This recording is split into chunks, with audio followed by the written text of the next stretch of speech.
Hello friends, you are welcome to my YouTube channel E for English. आज का topic जो हम लोग डिस्कस करने वाले हैं ये एक बहुत ही खूबसूरत पोएम है जिसका नाम है now the leaves are falling fast और इसका पोएट है W.H. ऑर्डेन। इस टॉपिक से बिहार बोर्ड ने बहुत सारे क्वेश्चंस पूछे हैं एंड इन फ्यूचर पूछा भी जाएगा। सो एक एक क्वेश्चन करके देखेंगे एंड यस, इस पोएम को पढ़ने से पहले आप बुक अपने साथ रखें। Just for your clarity I am speaking this. तो डायरेक्टली आते हैं पोएम पे। पोएम का जो पहला हिस्सा है अबाउट द पोएट, पोएट के बारे में इसमें सीखेंगे और उससे भी ये क्वेश्चंस पूछे गए हैं।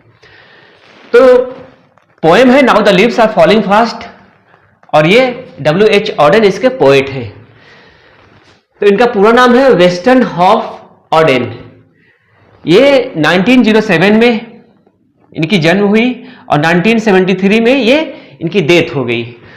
Who won the Pulitzer prize, जिन्होंने पुलिट्जर प्राइज जीता। पुलिट्जर प्राइज वो होता है जो दो सेक्शन में दिया जाता है। पहला जर्नलिज्म यानी पत्रकारिता और आर्ट कला, इन दो सेक्शन में ये पुलिट्जर प्राइज बहुत ही प्रेस्टिजियस प्राइज है। ये दो सेक्शन में दिया जाता है। इन्होंने प्राइज, ये पुलिट्जर प्राइज जीता कब? 1948 में for his collection the age of anxiety. अपने पोएम का एक कलेक्शन, एक बुक का नाम बनाया जिसका नाम था द एज ऑफ एंजाइटी। उसमें बहुत सारे पोएम्स इन्होंने लिखा। उसी कलेक्शन का नाम है द एज ऑफ एंजाइटी और इसी एज ऑफ एंजाइटी के लिए इन्हें पुलिट्जर प्राइज दिया गया था 1948 में। वॉज अ वर्सटाइल, बहुत ही वर्सटाइल माने तरह तरह के चीजों को लिखने वाला एंड इंटेलेक्चुअली वैग्रस पोएट। इंटेलेक्चुअल, बहुत ही इंटेलेक्चुअल पोएट थे। वर्स ड्रामाटिस्ट, नाटककार भी थे। क्रिटिक, क्रिटिक यानी कि किसी की आलोचना लिखा जाए किसी जर्नल में, उसको क्रिटिक कहते हैं। ट्रांसलेटर भी थे एंड एडिटर, ये सारा काम ये जानते थे।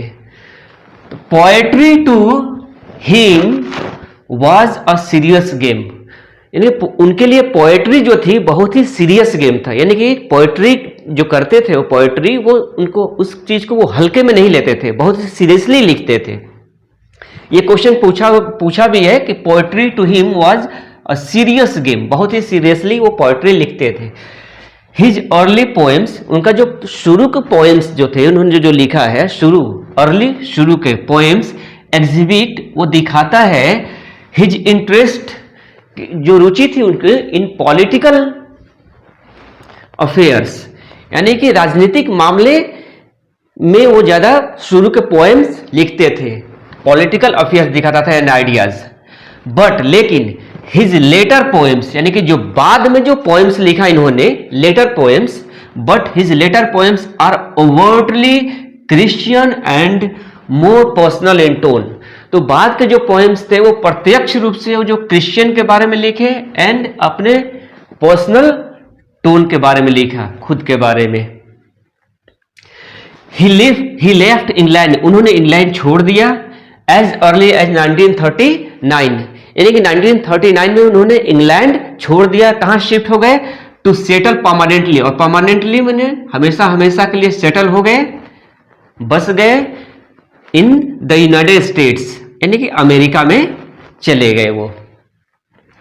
ऑर्डेन्स वर्क, ऑर्डेन का जो काम है is divided into British and American phases, यानी कि कुछ उनका वर्क काम जो था वो ब्रिटेन में रह करके, यानी कि ब्रिटिश में, यानी कि ब्रिटेन में रहने के दौरान जो लिखा, तो उस फेज को इंग्लिश फेज कहेंगे।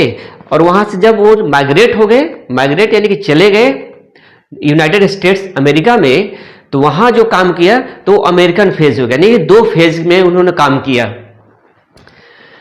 तो Auden's work is divided into British, तो वही उनका जो काम है वो डिवाइडेड है, बांटा गया है ब्रिटिश एंड अमेरिकन फेजेज में, दो फेजेज में बांट दिया गया है। द नोटेबल वर्क्स, यानी कि important works of the English phase, यानी कि जो ब्रिटेन में रहे, इंग्लैंड में रहे, उस दौरान उन्होंने जो नोटेबल काम किया, यानी कि इंपॉर्टेंट चीजें जो लिखी उन्होंने, वो था द ओरेटर्स। ये याद रखेंगे, ये भी क्वेश्चन पूछा जाता है। The orators, the dance of death, look stranger, Spain and another time. तो यहां तक जो भी है वो उन्होंने ब्रिटेन में रहने के दौरान ये सारी चीजें उन्होंने लिखी।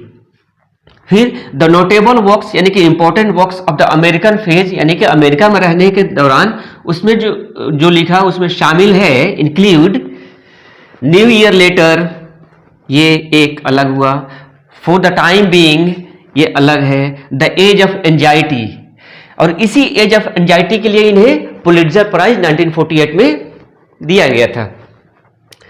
और जो ये now the leaves are falling fast जो लिया गया है वो इसी से लिया गया है, द एज ऑफ एंजाइटी से। अब उसके बारे में the age of now the leaves are falling fast, the present lyric, यानी कि जो अभी हम लोग पढ़ने वाले हैं, प्रेजेंट जो वर्तमान में पढ़ने वाले हैं वो लिरिक है। लिरिक यानी कि एक गीत है जिसका नाम है now the leaves are falling fast, enacts the frustration. एक तरह के इसमें इस पोएम में फ्रस्ट्रेशन, बेचैनी या एंजाइटी, इस चीज को बताया गया है। यानी कि इंसान जब बूढ़ा हो जाता है तो किस तरह से फ्रस्ट्रेशन, एंजाइटी और सौरो, दुख वगैरह शुरू हो जाता है उसके बारे में। तो फ्रस्ट्रेशन जो आ जाता है इनहेरेंट इन ह्यूमन लाइफ, जो इंसान के जीवन में आ जाता है, and expiration that are not fulfilled, कुछ बहुत सारी चीजें होती हैं जो हमारे जीवन में पूरी नहीं होती है, उसके बारे में भी बताया गया है। And the sense of loneliness, यानी कि अकेलापन का भाव, सेंस ऑफ लॉनलीनेस यानी कि अकेलापन का भाव, ये भी इस पोएम में बताया गया है। इन विच, जिसमें एवरी इंडिविजुअल, हर एक आदमी, लिव्स एंड डाइज, जीता है और मरता है। यानी कि बुढ़ापे में क्या हालत होती है कि इंसान की, उस चीज को इसमें एक्सप्लेन किया गया है और बताया गया है। तो ये हुआ अबाउट द ऑथर, और इससे अबाउट द ऑथर से भी बिहार बोर्ड ने बहुत सारे क्वेश्चंस पूछा है। इसमें तो ऐसे 2 पूछा है, लेकिन बहुत अदर पोएम्स में और भी ज्यादा पूछा गया है। तो अभी 2 पूछा है तो जरूरी नहीं कि 2 ही पूछेगा, आगे बहुत सारा क्वेश्चंस पूछा जाएगा। तो 2 क्वेश्चंस हैं। पहला क्वेश्चन पूछा है बिहार बोर्ड ने कि Auden won the Pulitzer prize for his collection of the poems. तो ऑडेन ने जो पुलिट्जर प्राइज जीता कि किस कलेक्शन ऑफ द पोएम्स से किस कलेक्शन के लिए, तो यही द एज ऑफ एंजाइटी। तो ये 3 नहीं होगा, द एज ऑफ एंजाइटी जो होगा वही हमारा राइट आंसर होगा, C is the right answer. The age of anxiety, इसी के लिए इन्होंने पुलिट्जर प्राइज 1948 में जीता था। तो एक तो ये हो गया। फिर ये है कि फॉर ऑडेन के लिए पोएट्री वाज अ, पोएट्री था एक, लाइट गेम यानी कि हल्का गेम, इंटरेस्टिंग गेम यानी रुचि वाला गेम, सीरियस गेम बहुत ही सीरियस गेम था, या ट्रबलसम गेम यानी कि परेशानी से भरा गेम। तो क्या था यहां पे, to him, poetry to him was a serious game. उनके लिए पोएट्री बहुत ही सीरियस गेम, सीरियसली लेते थे इस चीज को, तो serious game, C is the right answer. इसमें भी option C is the right, and इस यहां पे भी C is the right answer. तो ये 2 क्वेश्चंस पूछे हैं। अब आते हैं डायरेक्टली पोएम पे और देखते हैं कि पोएम में उन्होंने क्या क्या चीज बताया है और उससे कैसे कैसे क्वेश्चंस पूछे गए हैं। ये पोएम है जो आज हम लोग डिस्कस करने वाले हैं। तो पोएम का जो ओवरव्यू है मैं बता दूं आपको। पोएम का नाम है now the leaves are falling fast, poet है वेस्टन ह्यूज ऑडेन, और ये 20 लाइन्स का पोएम है जो 5 स्टैंजा में डिवाइडेड है। और पोएम का थीम है डाउनफॉल ऑफ द सोसाइटी, यानी सोसाइटी का कैसे डाउनफॉल हो रहा है, सोसाइटी में जो बूढ़े बुजुर्ग हैं उनका हमारे जीवन में क्या रोल है, इसके बारे में बताया गया है। तो देखते हैं लाइन बाय लाइन पोएम का कि now the leaves are falling fast. Now मतलब अब, लीव्स मतलब पत्ते, फॉलिंग मतलब गिर रहे हैं, फास्ट मतलब तेजी से। अब पत्ते तेजी से गिर रहे हैं। नर्सेज फ्लावर्स यानी कि जो बड़ा एक पेड़ होता है, उसके चारों ओर जो छोटे छोटे प्लांट्स होते हैं, उस पे जो फ्लावर्स होते हैं, फूल होते हैं, उसी को नर्सेस फ्लावर्स कहा जाता है। Nurses flowers will not last, ये जो नर्सेस फ्लावर्स हैं वो अब लास्ट नहीं करेंगे, वो अब बचेंगे नहीं। नर्सेज यानी जो छोटे छोटे जो प्लांट्स हैं, ये बड़े पेड़ के चारों ओर छोटे छोटे प्लांट्स हैं। Nurses to the graves are gone, जो नर्सेज हैं वो ग्रेव्स में चले गए हैं। ग्रेव्स का मतलब होता है कब्र, यानी कि नर्सेज जो है वो ग्रेव्स में चले गए हैं। एंड द प्रैम्स, ये एक नया टर्म है। प्रैम्स एक छोटी गाड़ी होती है जिसपे छोटे बच्चे को, यानी कि हम गोद में उस बच्चे को लेकर ना चले, उस बच्चे को हम उसी छोटी गाड़ी में रख करके और पैदल चलते हैं, तो उसी को प्रैम्स कहा जाता है। छोटी छोटी गाड़ी होती है। And the prams go rolling on, और प्रैम्स रोल कर रहा है अर्थ पे, जमीन पे, लैंड पे। ये तो इसका मीनिंग हुआ, लेकिन इसका डीप मीनिंग देखेंगे तो कुछ और ही होगा, वो हमारे सोसाइटी से जुड़ा हुआ होगा। तो उसे देख लेते हैं। Now the leaves are falling fast, यानी कि जो लीव्स हैं वो गिर रहे हैं, यानी कि ये जो लीव्स मतलब यहाँ पे बूढ़े लोग, यानी कि जो बूढ़े लोग हैं वो तेजी से मर रहे हैं। जैसे ऑटम में पत्ते तेजी से गिरते हैं पतझड़ में, उसी तरीके से ये बताया गया है कि जो बूढ़े बुजुर्ग हैं वो तेजी से मर रहे हैं। नर्सेस फ्लावर्स, बूढ़े बुजुर्गों को यहाँ पे नर्सेस फ्लावर्स कहा गया है, यानी कि नर्सेस फ्लावर जैसे इंपॉर्टेंट होता है बड़े पेड़ के लिए, सोसाइटी के लिए, तो उसी तरह सोसाइटी के लिए बूढ़े बुजुर्ग बहुत ही इंपॉर्टेंट होते हैं। वो हमें अच्छे अच्छे एडवाइस देते हैं और हमें राइट एंड रॉन्ग के बारे में बताते हैं, क्या सही है और क्या गलत है। तो नर्सेज विल नॉट लास्ट, अब बूढ़े बुजुर्ग जो हैं वो बचेंगे नहीं। Nurses to the graves are gone, वो कब्र में चले गए हैं और तेजी से जा भी रहे हैं। एंड द प्रैम्स, यहां पे प्रैम्स का मतलब होगा न्यू जनरेशन, यानी कि बूढ़े बुजुर्ग तो मर रहे हैं लेकिन न्यू जनरेशन भी आ रहे हैं, और वो ये साइकिल चलती चल रही है, यानी कि बूढ़े बुजुर्ग मर रहे हैं, नए जनरेशन आ रहे हैं। प्रैम्स गो रोलिंग ऑन, यानी कि नए जनरेशन भी आ रहे हैं। तो ये हुआ पहला स्टेंजा।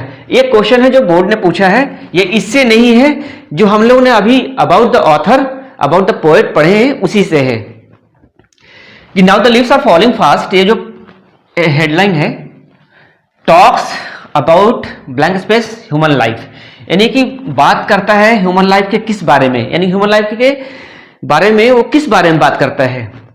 फ्रस्ट्रेशन, हैप्पीनेस, फ्रस्ट्रेशन के बारे में या खुशी, हैप्पीनेस के बारे में, कंफ्यूजन के बारे में या नॉलेज के बारे में। तो अभी हम लोगों ने पढ़ा पिछले सेक्शन में कि ये जो पोएम है वो बताएगा फ्रस्ट्रेशन के बारे में, लॉनलीनेस यानी कि अकेलापन के बारे में, एंड एंजाइटी, एंजाइटी यानी कि बेचैनी जो हो जाती है, यानी कि बुढ़ापे के उम्र में जो ये लॉनलीनेस, फ्रस्ट्रेशन एंड एंजाइटी हो जाती है, इसी बारे में ये now the leaves are falling fast जो पोएम है वो बात करता है। तो फ्रस्ट्रेशन के बारे में बात करता है, यानी कि फ्रस्ट्रेशन के जगह पे लॉनलीनेस भी ऑप्शन आए तो भी सही होगा, एंजाइटी भी आए तो भी सही होगा, लेकिन दो ऑप्शन एक जैसा नहीं मिलेगा। तो A is the right answer, frustration यहां पे होगा और फ्रस्ट्रेशन यहां पे फिल करेंगे, फ्रस्ट्रेशन यहां आंसर होता है। अब चलते हैं नेक्स्ट स्टेंजा पे, उसे देखते हैं। ये सेकेंड स्टेंजा है। इस स्टेंजा में पोएट कहते हैं कि whispering neighbours left and right. Whispering neighbours अगर अलग अलग देखें तो विस्पर मतलब होता है धीरे धीरे बात करना, नेबर मतलब होता है पड़ोसी। लेकिन विस्परिंग नेबर्स अगर हम पोएम के कंटेक्स्ट में बात करें तो ये डेयर डेविल्स यानी कि यमदूत, जो यमदूत होते हैं वो लेफ्ट एंड राइट हैं, यानी कि बाएं और दाहिने हैं, बाएं और दाएं। ये बाएं और दाएं ही नहीं है, जबकि हमारे जीवन में हर जगह है ये।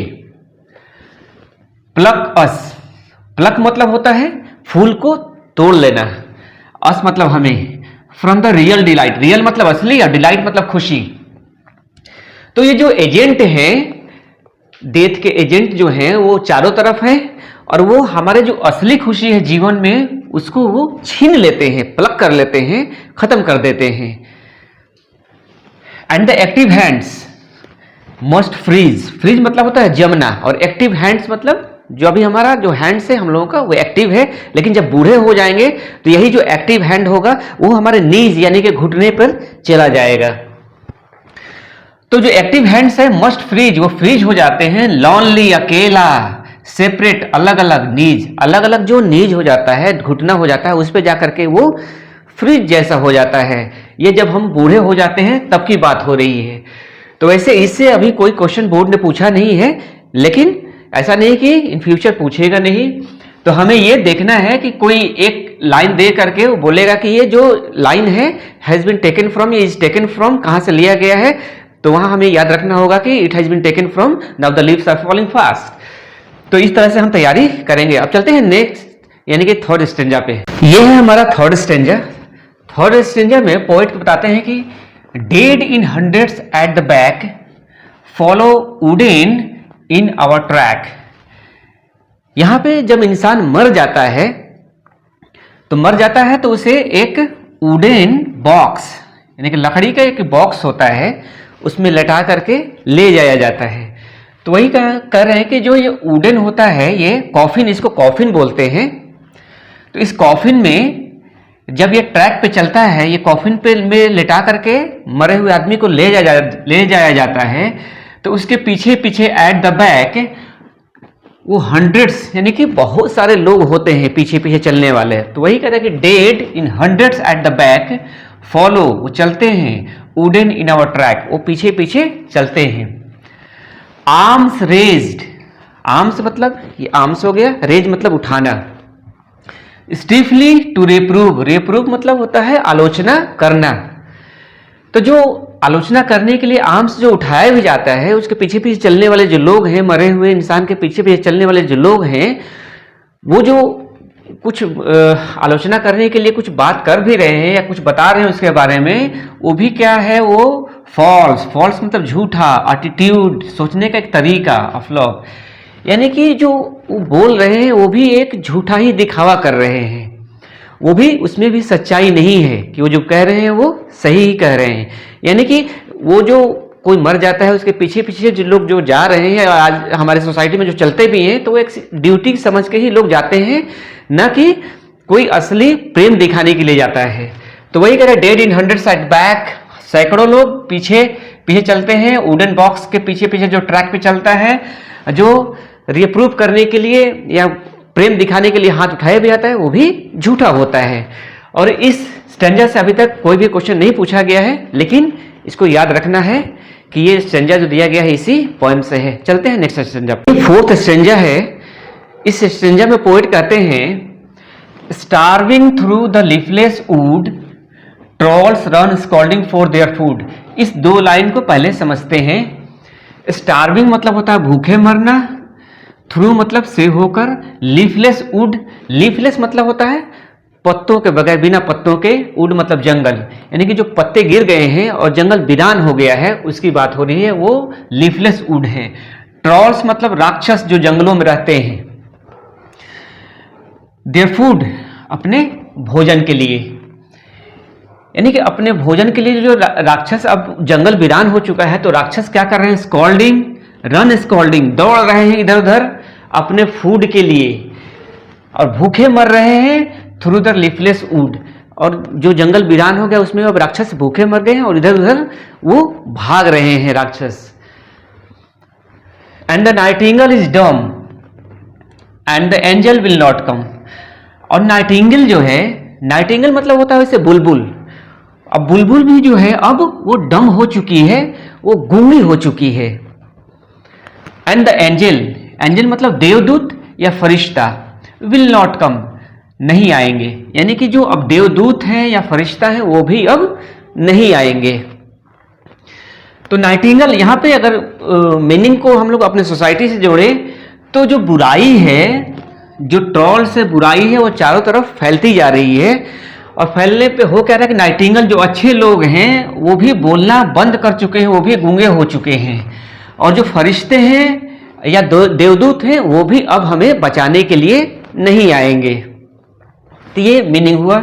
इससे बोर्ड ने दो क्वेश्चन पूछा है, एक एक करके देखते हैं। पहला क्वेश्चन है who run scolding for their food now the leaves are falling fast, यानी कि इस पोएम में, ये जो पोएम है, तो हु रन्स कौन दौड़ता है फूड के लिए इधर उधर, ट्रॉल्स, लायंस, एनिमल्स, बर्ड्स। तो कौन दौड़ता है, ये ट्रॉल्स। तो trolls is the right answer, A हुआ आंसर इसका। ये सेकंड क्वेश्चन है, who is dumb in now the leaves are falling fast, यानी कि now the leaves are falling fast जो पोएम है, कौन है गूंगा, यानी कौन गूंगा हो चुका है। ये पोएम है, इस पोएम में कौन गूंगा हो चुका है। चूज द करेक्ट ऑप्शन, सही ऑप्शन को चूज करना है। तो एंजल, पोएट, ट्रीज, नाइटिंगेल। तो यहां पे देखेंगे तो नाइटिंगेल इज डम, तो बुलबुल जो है वो गूंगी हो चुकी है। तो nightingale will be the right answer, D. तो नाइटिंगेल जो है now the leaves are falling fast इस पोएम में वो गूंगी हो चुकी है। अब चलते हैं नेक्स्ट एंड फाइनल स्टेंजा को डिस्कस करते हैं। ये लास्ट स्टेंजा है इस पोएम का, इसे देखते हैं। Cold impossible ahead lifts the mountains lovely head.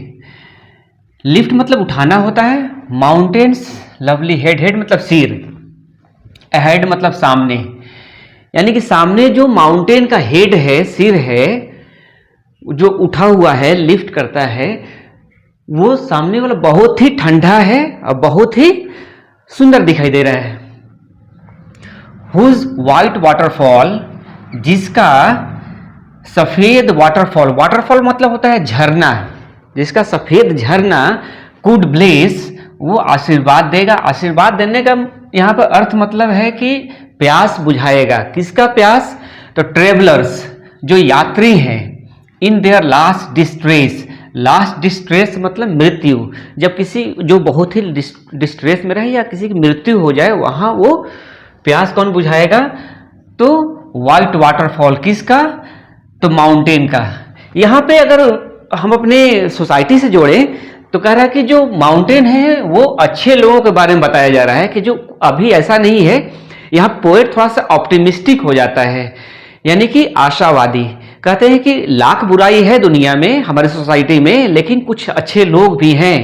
उसी अच्छे लोग को माउंटेन्स लवली हेड, वो कह रहा है कि वो आगे आएंगे और बुराई से लड़ने के लिए।